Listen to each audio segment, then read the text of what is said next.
చూడండి గురుగారు, ఇక్కడ ఉన్నోళ్ళందరూ నాతో పోటీ పట్టడానికి నాకున్న ఎక్స్పీరియన్స్ వాళ్ళకు ఉందా? అసలు ఎవరన్నా ఒక రచయిత దగ్గర 10 సంవత్సరాలు శిష్యరికం చేశారా?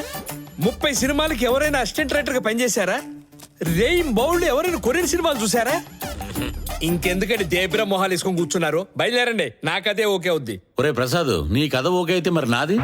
అంటే గురువు గారు, నా ఎక్స్పీరియన్స్ ముందు వీళ్ళు అయినా సముద్రానికి పిల్లగాలతో పోటీ ఏంట్రా? అబ్బా, ఒక్క మాటతో వీళ్ళందరూ భలే సమాధానం చెప్పారు గురువు గారు. మీకు తెలుసో లేదో, దాహం వేస్తే సముద్రం నీళ్ళు కాదు, కాలువ నీళ్ళే తాగేది. అబ్బో, అంటే అది మంచి కథలు రాయడం అంటే మంచి నీళ్ళు తాగినంత ఈజీ కాదు. ఏంటండి ఏమన్నారు?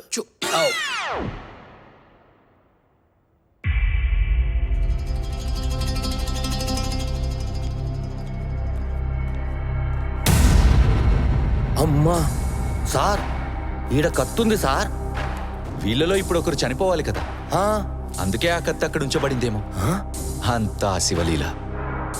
వీళ్ళల్లో ఎవరిని చంపుతారో, ఎవరు చస్తారో, ఎవరు నాతో వస్తారో ఏం అర్థం కావట్లే.